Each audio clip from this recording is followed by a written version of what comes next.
కేంద్రంలో ఉన్నటువంటి ఈపీఎఫ్ఓ ఆఫీసును సిద్దిపేట జిల్లా కేంద్రంలో కొనసాగించాలని చెప్పేసి ప్రధాన డిమాండ్ తోటి సిఐటి ఆధ్వర్యంలో ఈరోజు ధర్నా కార్యక్రమం చేయడం అనేది జరిగింది. ఇప్పటికే అనేక రూపాలలో మరి ఇక్కడ నుండి పిఎఫ్ ఆఫీసును తరలిస్తామని చెప్పేసి మరి ప్రకటనలు కానీ ఆదేశాలు అట్లాంటివి వస్తున్నాయని చెప్పేసి ప్రతిపాదనలు వస్తున్నాయని చెప్పేసి అధికార వర్గం నుండి చెప్తున్నటువంటిది కూడా ఉంది.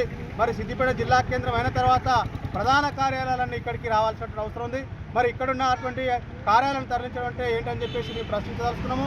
మరి ఈ సిద్దిపేట జిల్లా కేంద్రానికి జిల్లాకు ప్రాతినిధ్యం వహిస్తున్నటువంటి మెదక్ పార్లమెంట్ సభ్యులు రఘునందన్ గారిని సూటిగా ప్రశ్నించదలుచుకున్నాము. మరి కేంద్ర ప్రభుత్వం యొక్క సంస్థను ఇక్కడ నుండి తరలించడం అంటే ఇక్కడ ఉన్నటువంటి కార్మిక వర్గం యొక్క నోటి మీద మట్టి కొట్టడమే అవుతుంది తప్ప మరొకటి కాదని చెప్పేసి పద్ధతిలో అడగదలుచుకున్నాం. మీరు సమాధానం చెప్పాలి. అంటే నీకు ఓట్లేసి గెలిపిస్తే మా కార్మికులను నష్టం చేయడమా అని చెప్పేసి మేము అడగదలుచుకున్నాము. అందుకని పిఎఫ్ ఆఫీసు తరలించే ప్రతిపాదన ఏదైతుందో వెంటనే ఉపసంహరించుకోవాలి. దాదాపు 1,00,000 మంది కార్మికులు అనేక రకాలైనటువంటి కార్మికులు ఉన్నటువంటి పరిస్థితి, వాళ్ళందరూ భవిష్య నిధి కడుతున్నటువంటి పరిస్థితి. ప్రధానంగా మరి మున్సిపల్ పనిచేస్తున్నటువంటి అవుట్సోర్సింగ్ కార్మికులు కావచ్చు, బీడీ కార్మికులు కావచ్చు, పరిశ్రమలో పనిచేస్తున్నటువంటి కార్మికులు కావచ్చు, అట్లాగే షాపింగ్ మాల్లో పనిచేస్తున్నటువంటి కార్మికులు కావచ్చు, వివిధ రంగాల్లో పనిచేస్తున్నటువంటి కార్మిక వర్గం అంతా కూడా తమ యొక్క భవిష్యత్ నిధిని పిఎఫ్ ఆఫీసులో జమ చేస్తున్నటువంటి పరిస్థితి ఉంది. వాళ్ళ యొక్క సమస్యలు వచ్చినప్పుడు పిఎఫ్ ఆఫీస్కి వచ్చి మరి వెరిఫికేషన్ చేసుకోవడం కానీ, ఆధార్ లింక్ చేసుకోవడం కానీ, చిన్న చిన్న సమస్యలు ఉంటే వాటిని రెగ్యులర్గా ఇక్కడ ఉంటే వాటిని వెరిఫికేషన్ చేసుకునేటువంటి పరిస్థితి ఉంది.